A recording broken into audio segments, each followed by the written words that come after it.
بسم اللہ الرحمن الرحیم شروع اللہ کا نام لے کر جو بڑا مہربان نہایت رحم والا ہے۔ اے پیغمبر صلی اللہ علیہ وآلہ وسلم، لوگوں سے کہہ دو کہ میرے پاس وحی آئی ہے کہ جنوں کی ایک جماعت نے اس کتاب کو سنا تو کہنے لگے کہ ہم نے ایک عجیب قرآن سنا جو بھلائی کا رستہ بتاتا ہے، سو ہم اس پر ایمان لے آئے اور ہم اپنے پروردگار کے ساتھ کسی کو شریک نہیں بنائیں گے۔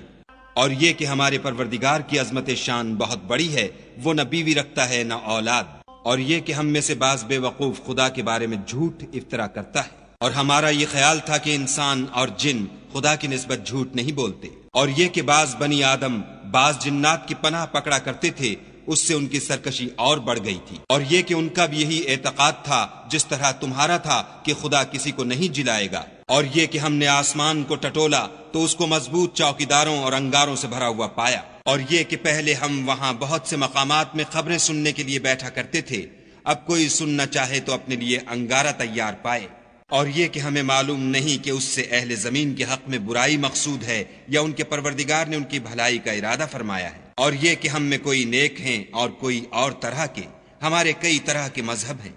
اور یہ کہ ہم نے یقین کر لیا ہے کہ ہم زمین میں خواہ کہیں ہوں خدا کو ہرا نہیں سکتے اور نہ بھاگ کر اس کو تھکا سکتے، اور جب ہم نے ہدایت کی کتاب سنی اس پر ایمان لے آئے، تو جو شخص اپنے پروردگار پر ایمان لاتا ہے اس کو نہ نقصان کا خوف ہے نہ ظلم کا،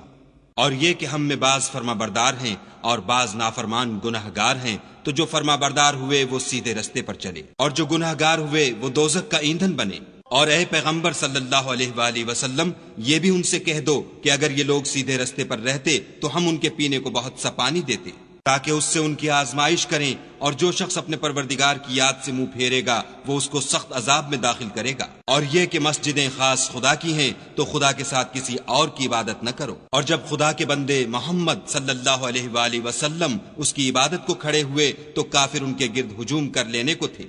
کہہ دو کہ میں تو اپنے پروردگار ہی کی عبادت کرتا ہوں اور کسی کو اس کا شریک نہیں بناتا، یہ بھی کہہ دو کہ میں تمہارے حق میں نقصان اور نفع کا کچھ اختیار نہیں رکھتا،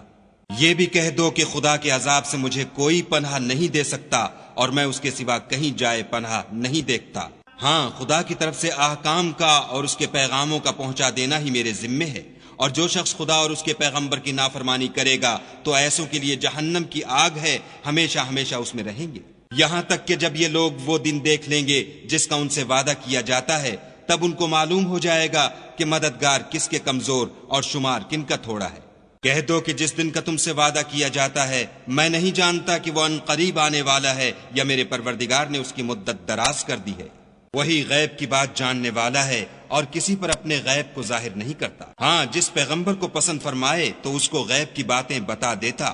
اور اس کے آگے اور پیچھے نگہبان مقرر کر دیتا ہے تاکہ معلوم فرمائے کہ انہوں نے اپنے پروردگار کے پیغام پہنچا دیے ہیں، اور یوں تو اس نے ان کی سب چیزوں کو ہر طرف سے قابو کر رکھا ہے اور ایک ایک چیز گن رکھی ہے۔ صدق اللہ العظیم۔